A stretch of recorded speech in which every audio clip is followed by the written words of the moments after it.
Okay, welcome to the 33rd episode of the Mayor's Mixtape. I'm Haley Sue Robinson, Director of Public Affairs for the City of Pueblo. And I'm Heather Graham, City of Pueblo Mayor. And don't forget, you can find this podcast on Apple, Spotify, Buzzsprout, YouTube, also on Local Channel 17, wherever you get your podcasts. Like, share, subscribe, and you can submit your topics or suggestions, questions to mayor@pueblo.us. And let us know what you want to talk about or what you want us to cover. Mayor, we had a late night at City Council last night on a Tuesday instead of a Monday. And it seemed like last night's discussion, a lot of it had to do with development in the city. I think to start off, we'll start with the Circle K. And we had a resolution and an ordinance. But let's first start with the Convergys property and the Circle K development. This is a development site that you first brought forward in April, early spring. That's correct? Mm-hmm. So tell us a little bit about this project. Yeah, so obviously everybody knows the Convergys, or what used to be Convergys, across from Bessemer Park. It's a huge eyesore for the community. It's burned. The roof is half missing now. But we were contacted by a third-party developer who wanted to come in and potentially purchase the property. They were looking for some kind of partnership because they don't want the whole property. Okay. They just want the front part of the property that butts up to Northern. So they approached the city in April. We've had to work through some contractual agreements since then, and so in April I took this project to City Council after meeting with each of the city councilors about the project, and using the city's demo funds and ARPA dollars to help incentivize this business that was going to be coming into this property. And in return for those dollars that we were willing to give, they were going to grant us 1.2 acres of the property, so the whole backside of the property. And our plan was to develop it and use it as an affordable housing site. Okay. So we don't have an end user. We have nothing past the part of demoing it and having a piece of property there, so that multifamily or some workforce housing could potentially go up. It is in a TIF district. Okay. Which makes it even more appealing for a developer to come in. And the specific developer is Circle K. It's not just your normal Circle K gas station. It's one that also has a small market attached to it. We continuously hear about the food desert in that area, and so we thought that this would be a great project, public-private project, using some demo dollars and some ARPA interest dollars to incentivize the developer to come in, which is Circle K, and also to get a large blighted building down in the middle of Bessemer. Sure. And I know last night there were some photos shown. There's been some fires. There's been a lot of vandalism. It seems like the property, if you aren't paying attention, it's a nuisance. Yeah. And so it kind of solves a couple of issues of having the property developed and a new business going in. And then to your point, allowing more access to food besides just gas station food, because I think there is a good distinction between that. A lot of folks are like, hey, gas stations are not good, healthy food. And I think for the most part, we would agree with that. But it sounds like it's more... It's a little bit more than just a gas like station. Market, some grab and go items, and maybe some essentials that could help the community. And then the demo would allow us to incentivize a developer to put in workforce housing or some sort of housing development. On the backside. Great. Okay.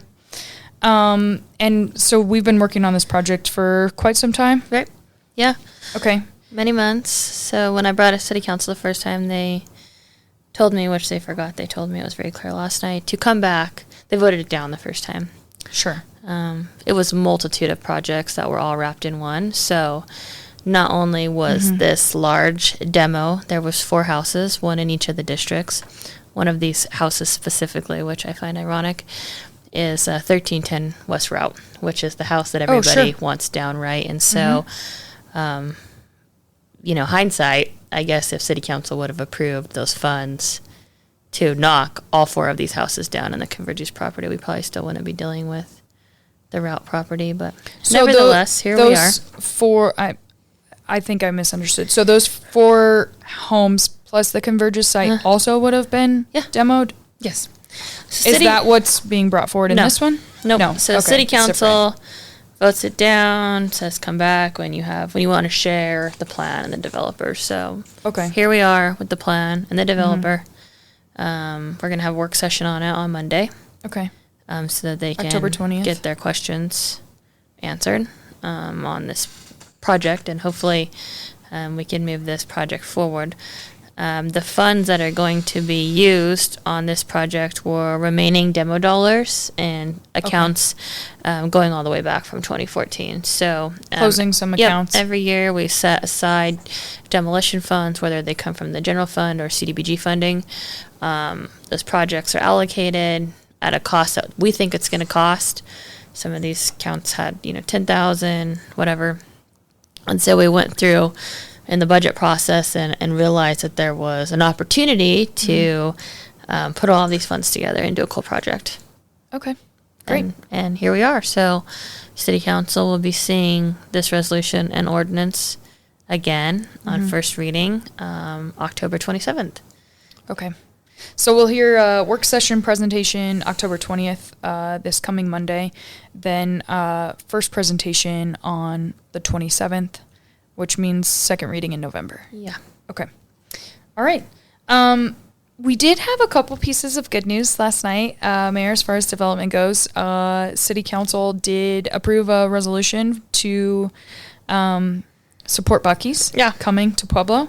So I wanted to talk a little bit about that. I mean, we did have our Director of Public Works, Andrew Hayes. He did a KRDO interview a couple weeks ago, and a couple of folks just said, hey, that's great that you talked to the news, but are you talking to Buc-ees, or what are we going to do about it? Yeah. And so it seems like this is kind of an opportunity of, hey, this is what we're going to do about it. We've heard a lot. Pueblo's open for business. Yeah, we've heard a lot about Palmer Lake and that discussion and what Buc-ees looks like or doesn't look like up there.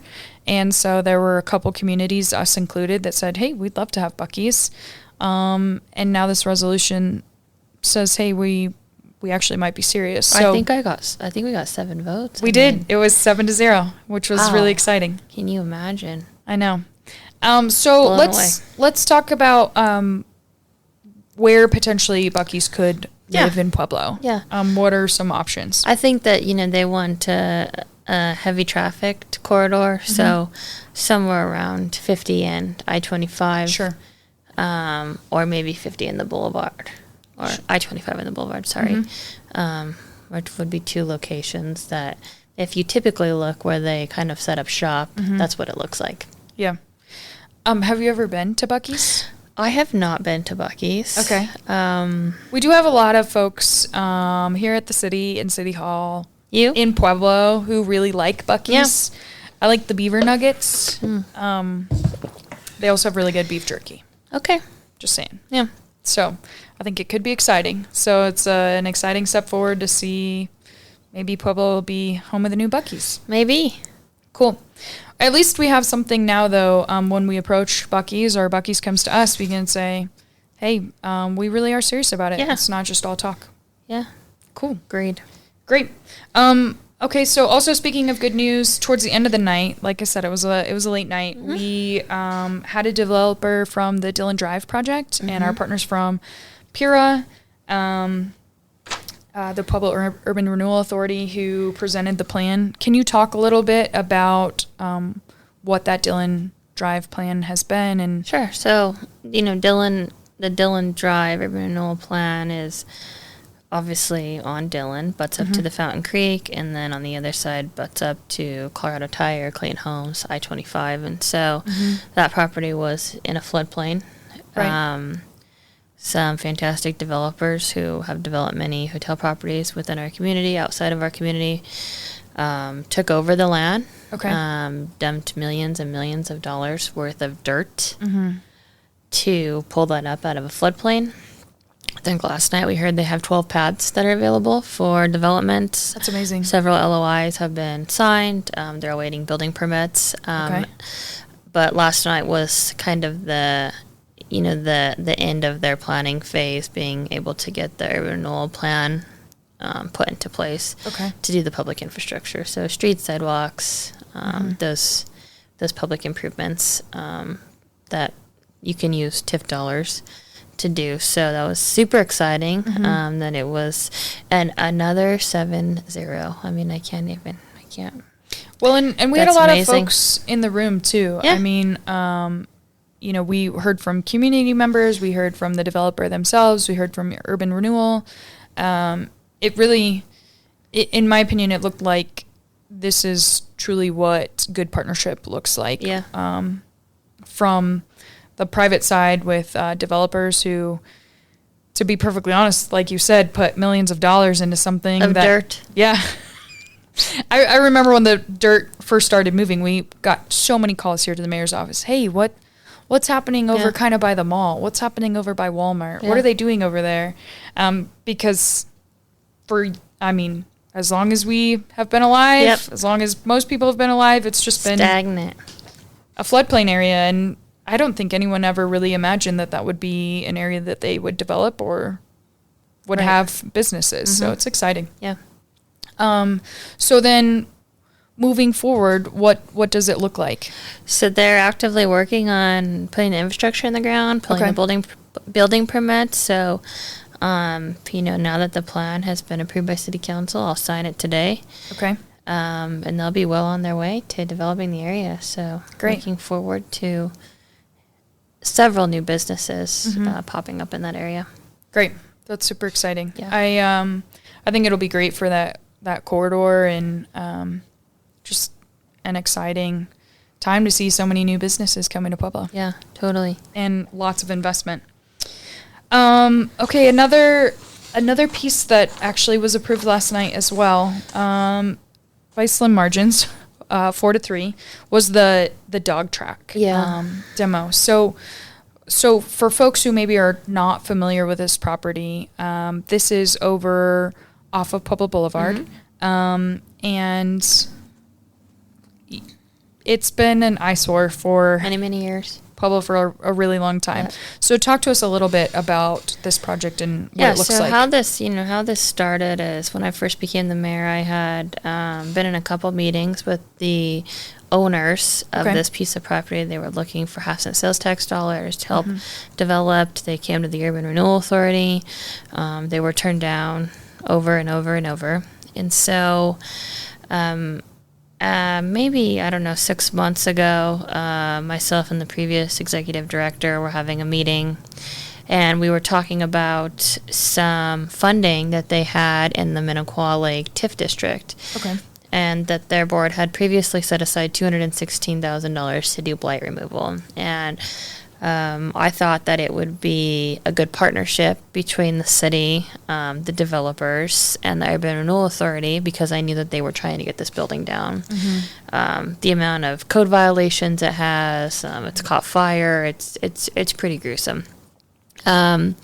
We decided to see if we could form, a partnership between the three of us in order to help get this property down. So, city again has unused ARPA interest. We have a little over $700,000 in our ARPA interest account, and so I put this proposal together to go in front of City Council to use $216,000 from the authority, $284,000 from the city, and then I think $250,000 from the developer themselves in order to get this building down, private-public partnership, so that they could start moving dirt, putting up something that's going to be impactful to the community. They have plans for hotels, multifamily, commercial retail. It's a great location. It's right off I-25. It's a prime piece of property.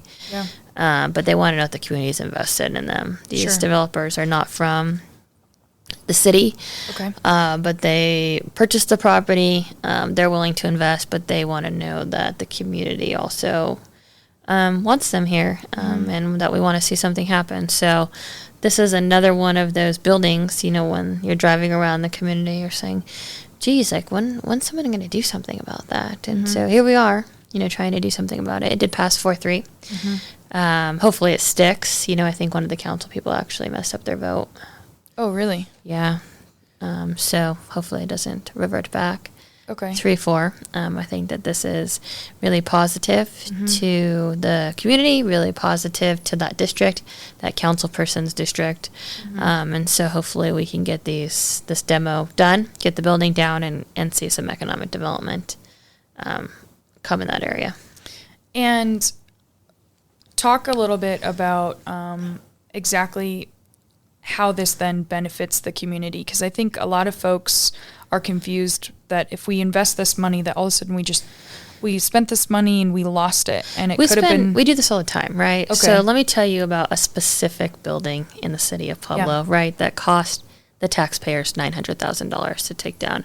So if anybody remembers the Albany Church that was burned, very badly, the city. You could see it from I-25. Yeah, the city does not own this property, right? But you had businesses within this community who were continuously calling, I want this property down, I want this property down. One of the businesses is actually President Aliff works for, Vidmar Motor Company. It was a continuous call from the owners. That's really close. The school that was right in the area, hey, we need this property down. When is the city going to do something, right? Very similar situation to the dog track and Convergys. So the city takes on the project, right? We remove it. The Albany Church, we spent $900,000 to get that church down. Yeah. The city will place a lien or try to place a lien on the property, but the reality is that the property only appraises at like $30,000, right? So we've now spent $900,000 of taxpayer funds to only receive $30,000 in an appraised piece of property on the backside. So when we're talking about investment and how we should be investing the city's dollars, investing in properties like Convergys and properties like the dog track, they are just as much of an eyesore as a burned down building. Right. But these two properties have a chance to create some economic activity, right? Hotels, restaurants, commercial development, the Convergys property, multifamily housing, a small market. And so when we're talking about spending taxpayer dollars and getting an ROI, return on investment, this makes sense to me to spend. So we'll demo funds, generate sales because tax you're from going to this. generate money back to it, right? So I understand. Also, when we talk about the businesses who are unhappy with these two pieces of property, I think Councilor Flores mentioned last night the people across the street at the hotels. There's continuous unwanted parties. The building's on fire. There's glass broken everywhere, and so the it calls is for service. Yeah, calls for service out of control. It is a very similar situation to the Albany. But hopefully, City Council will see that and remember that when they go to vote on the Convergys building again, and hopefully the vote sticks, the 4-3 sticks with the dog track, because these properties need to come down. This is what the community is asking for, and I think all around it's a good project for everybody involved. And the developer last night, he also mentioned that the property that he owns is 18 acres. Yeah, it's huge. I mean, you mentioned a couple of projects, so this isn't just kind of like a one-off thing.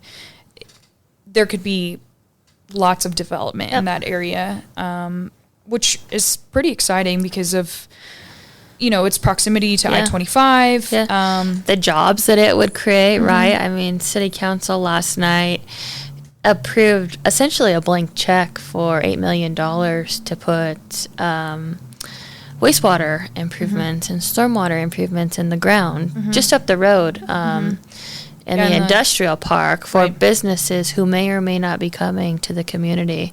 So, I mean, $8 million to $500,000. I think that you have to look at what you get for the $8 million.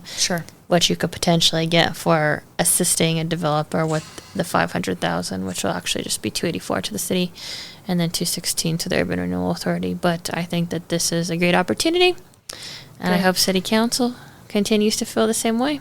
Cool.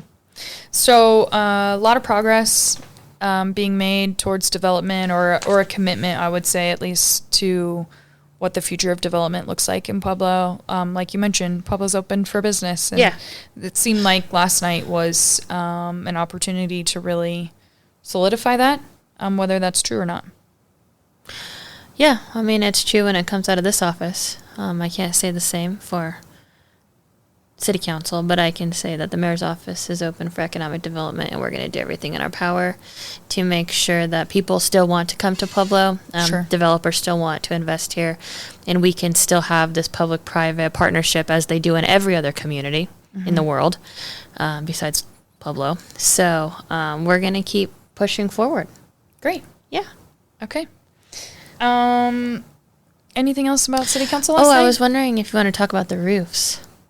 Did you want to talk about the roofs? I want to talk about the roofs because I think it's important for the community to know about the roof situation here at the City of Pueblo. So last night, a continuation from 6 weeks ago, 4 roofs for the wastewater plant. Yeah, the treatment center. Yep.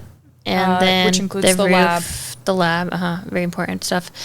The lab, and then the ice arena roof, which actually we had a CIRSA claim, so we have insurance that is going to be paying for the damage where the Bulls play.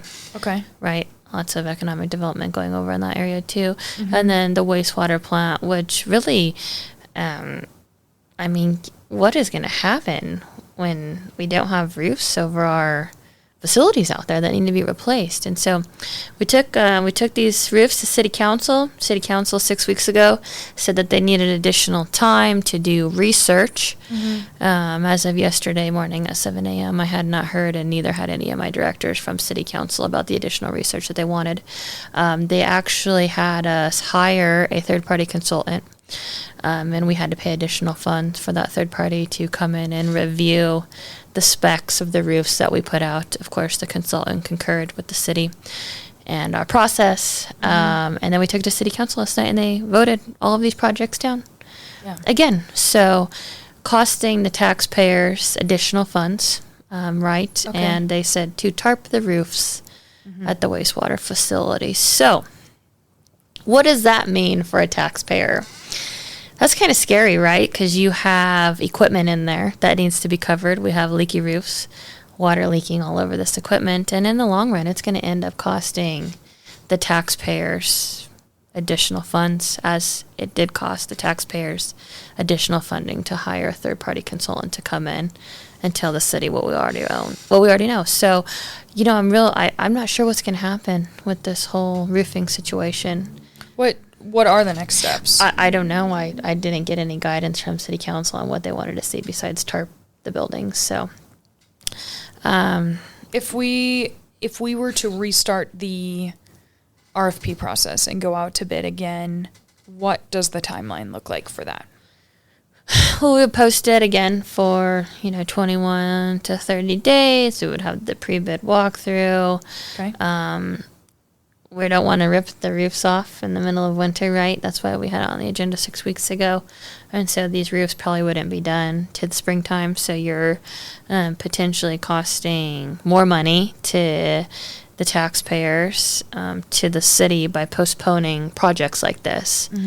All because I guess that they don't agree with the city's procurement and purchasing process, which was just another red flag, right? I read off 11 different roofs last night that the City Council has approved since 2023. 7 of those roofs have been approved since I've been the mayor.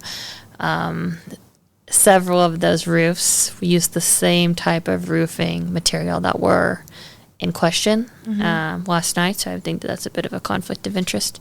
But you heard that spiel last night in the ethics complaint that I filed against Councilwoman Maestri. So I'm not really sure what council's plan is and how we're gonna handle these roofs moving forward. I mean, obviously the administration doesn't want to cost the taxpayers any more dollars, so we're going to have to come up with a plan to bring back to city council. Waste more time, waste more money. It's just kind of the battle we've been fighting lately. Okay. Yeah. So, great. Thanks for the deep dive into the... Stay tuned on... roofing. The roofing saga in the city of Pueblo. Yes. Okay. I'm not sure what to You're say to that. Yeah, I'm know. not sure what to say to that, I Mayor. know, as many people at the city are speechless today. We'll get through it, though. Yep, we always do. We will. Absolutely. You want to talk about upcoming events? Let's talk. Let's make a pivot to something happy. a little happier. Sure. So we have some upcoming events this weekend. Haunted rides at City Park, and the trunk or treat at the Kitty Rides. So Friday from 5 to 8, all the kids get to dress up in their costumes and ride the rides, do a trunk or treat. And then they do that again actually on Saturday as well, and that is from 2 to 8. We also will be busy on Saturday with the cleanup. Yes. 3 sites, CSU Pueblo, Colorado State Fairgrounds, and Recycle Works. That is from 8 to 3, so bring your household trash, your mattresses, your broken sofa, the stuff in your garage that's been sitting there for way too long, whatever stuff you need to get rid of, as long as it's not electronics or hazardous waste, we will get rid of it. Yes. But we do have the third site at Recycle Works for green waste, so like branches, unbagged branches, or like grass, things like that. And we'll get people through the lines quickly, which is exciting, but we'll get the city cleaned up.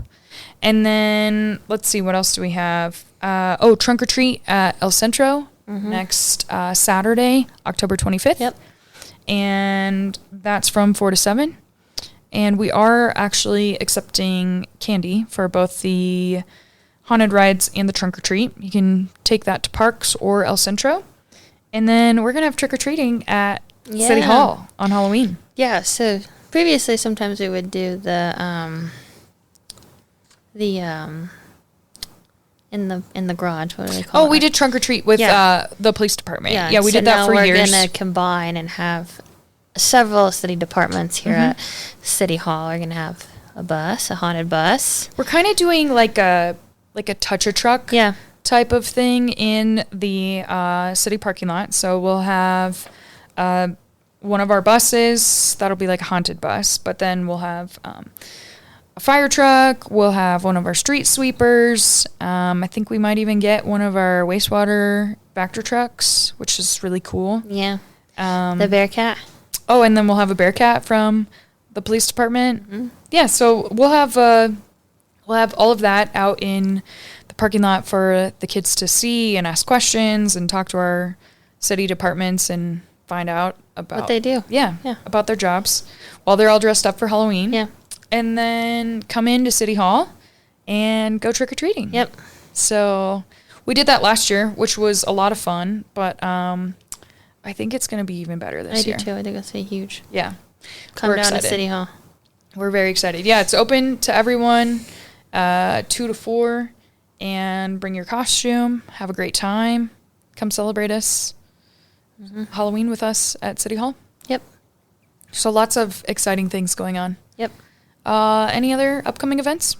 I think you covered them. Great. Okay. Cool. Well then, we will see everyone next week, but if you want to suggest a topic or question, you can email us, mayor@pueblo.us. You can find our podcast on Apple, YouTube, Spotify, Buzzsprout, and local channel 17. And we will see you next week. Thanks for listening.